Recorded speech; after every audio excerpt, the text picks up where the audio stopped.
नमस्कार मित्रांनो, मी डॉक्टर लड्डा दैनिक लोकप्रश्न सह महाराष्ट्र न्यूज बुलेटिन मध्ये आपलं स्वागत आहे।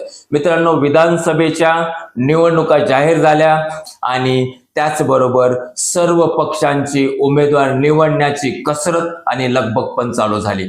याचाच भाग म्हणून शरद पवार राष्ट्रवादी काँग्रेस गटाने बीड जिल्ह्यासाठी आणि इतर ठिकाणी पण आपले संभाव्य उमेदवार यांची यादी जाहीर केली आहे, जी यादी इलेक्ट्रॉनिक मीडियावर प्रसारित झालेली आहे। बीड जिल्ह्याच्या 6 मतदारसंघाचा जर विचार केला तर बीड विधानसभा मतदारसंघाची उमेदवारी ही परत एकदा आमदार संदीप क्षीरसागर यांच्याकडेच मिळणार आहे असं दिसतंय आणि राष्ट्रवादी काँग्रेस शरद पवार गटाकडून आपल्याला उमेदवारी मिळावी म्हणून जयदत्त क्षीरसागर, भागवत तावरे आणि सीए बीबी जाधव हे प्रयत्न करत होते। बीबी जाधव यांच्या माग मात्र जरांगे पाटील यांची ताकद आहे आणि या गोष्टीचाच फायदा तसा शरद पवार गटाला आणि स्वतः बीबी जाधवना व्हावा म्हणून ते स्वतः दस्तूरखुद शरद पवार यांना भेटायला गेले होते।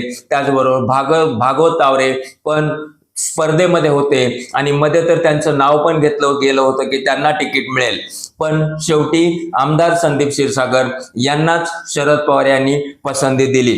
याच्याच बरोबर केज मतदारसंघामध्ये शरद पवार यांनी परत एकदा पृथ्वीराज साठे यांना उमेदवारी देण्याचं निश्चित केलं आहे। आपण पाहतोय केज विधानसभा मतदारसंघासाठी संगीता ठोंबरे या शरद पवार राष्ट्रवादी गटाकडनं उत्सुक होत्या, त्या दृष्टीने त्यांनी त्यांची फिल्डिंग पण लावली होती आणि याचाच एक भाग म्हणून त्या मनोज जरांगे पाटील यांना पण जाऊन भेटून आल्या होत्या आणि त्यांनी त्या ठिकाणी शब्द दिला होता की आपण सांगाल ती पूर्व दिशा। आता त्यांना जर तिकीट मिळालं नाहीये, त्याचबरोबर अंजली घाडगे या पण शरद पवार गटाकडनं तिकीट घेण्यासाठी त्यांच्या दृष्टीने प्रयत्न करत होत्या, पण या दोघांनाही डावलत पृथ्वीराज साठे यांना केससाठी तिकीट मिळालेलं आहे। माजलगावचा जर विचार केला तर माजलगावसाठी मोहन जगताप, माजी आमदार राधाकृष्ण होके पाटील जे की शरद पवारांचे अत्यंत निकटवर्तीय मानले जातात आणि नारायण डग हे स्पर्धेमध्ये होते।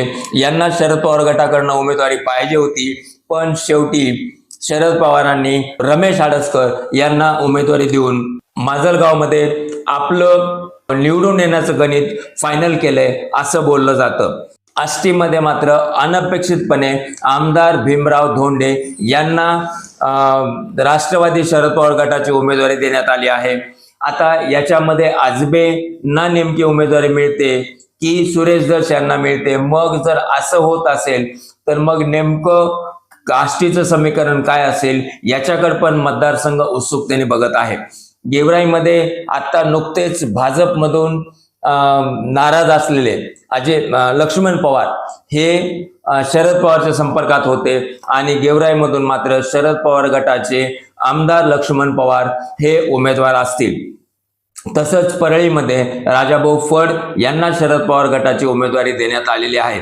या सगळ्या गोष्टीचा जर विचार केला तर मग आता बीड जिल्ह्यासाठी जयदत्त क्षीरसागर नेमकी काय भूमिका घेणार आहेत, बीड जिल्ह्यासाठी बीबी जाधव हे नेमकी काय भूमिका घेणार आहेत हे बघणं उत्सुकतेचं राहील।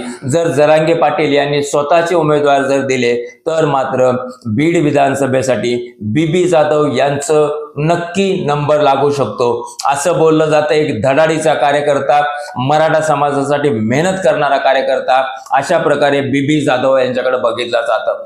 तर भागवत तावरे यांनी पण मागील 2 वर्षापासून स्वतःचं अस्तित्व, स्वतःची वेगळी ओळख निर्माण केली आहे आणि ते नेमकी आता काय भूमिका घेतात याकडे बीड विधानसभेची जनता उत्सुकतेने बघत आहे। आता केस बद्दल जर बोलायचं म्हणलं तर जर पृथ्वीराज साठे यांची उमेदवारी फिक्स झाली आहे तर मग संगीता ठोंबरे परत एकदा मनोज जरांगे पाटील यांना भेटल्या होत्या, मग त्या दृष्टीने नेमकं त्या काही प्रयत्न करतायत का हे बघणं जरुरी, किंवा मग त्या स्वग्रही राहून म्हणजे भाजप बरोबरच राहून नमिता मुंदडा यांना मदत करणार आहेत का। अंजली घाडगे यांचं पण स्वतःचं एक वेगळं अस्तित्व आहे, आता नेमकं त्या काय भूमिका घेतात याकडे केज मतदारसंघ बघत आहे। आता माजलगावमध्ये मात्र मोहन जगताप, राधाकृष्ण होके पाटील, नारायण डग हे सगळेजण रमेश आडसकर यांना मदत करतील की नाही हे पण बघणं जरुरी आहे आणि हे पण बघणं उत्सुकतेचं आहे। माजलगावमध्ये अजित पवार गटाकडनं मात्र सोळंकेच्याच घरामध्ये उमेदवारी जाणार आहे असं जवळजवळ निश्चित झालंय।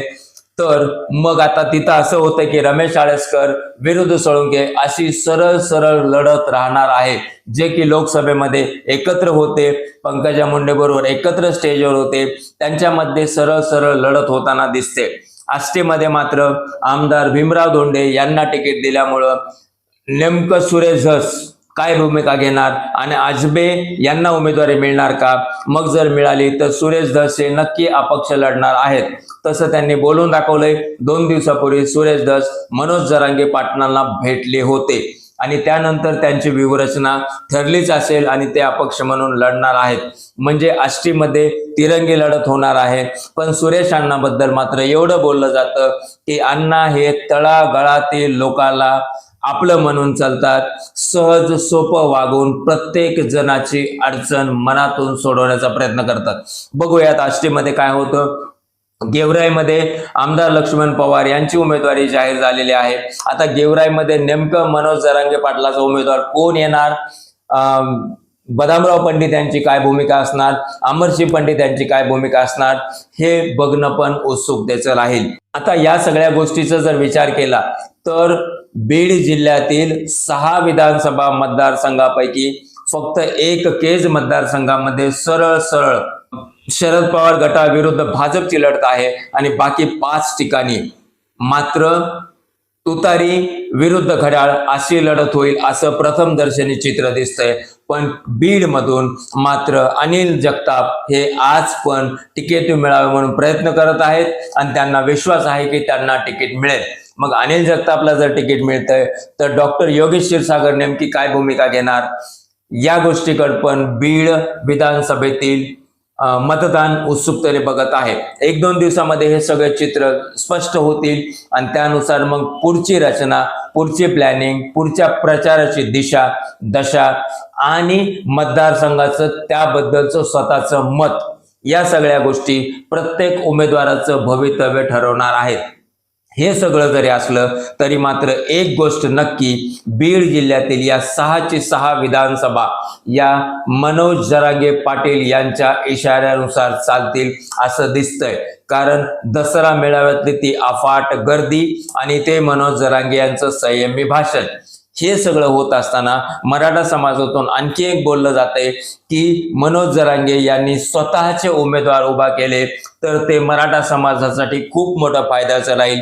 कारण ते उमेदवार जर विधानसभेत गेले तर मात्र मराठा समाजाच्या ज्या न्याय्य हक्काच्या मागण्या आहेत त्या पूर्ण करणं अगदी सोपं जाईल। बघू 1-2 दिवसात मनोज जरांगे नेमकी काय भूमिका घेतात। याच्या विरुद्ध जर बोलायचं म्हणलं तर ओबीसी घटक यांची सगळी एकजूट आणि यांच्यासाठी झटणारं नेतृत्व म्हणजे पंकजा मुंडे। पण दसरा मेळाव्यामध्ये मात्र कुठंतरी जाणवत होतं की पंकजा मुंडे यांना तो भाषणाचा सूर सापडला नाही। त्याच्या जर तुलना केली तर धनुभाऊ धनंजय मुंडे यांनी फार परखड आणि स्पष्ट तितकंच मार्मिक भाषण केलं। आता या सगळ्या गोष्टीचा अभ्यास करता बघूया पुढच्या काही दिवसामध्ये नेमकं जाहीर झालेल्या उमेदवाराच्या विरुद्ध कोण उमेदवार येतात आणि ती लढत कशी होते, या गोष्टीची अपडेट आम्ही आपल्या समोर आणतच राहू। आजच्या व्हिडिओमध्ये एवढंच मित्रांनो।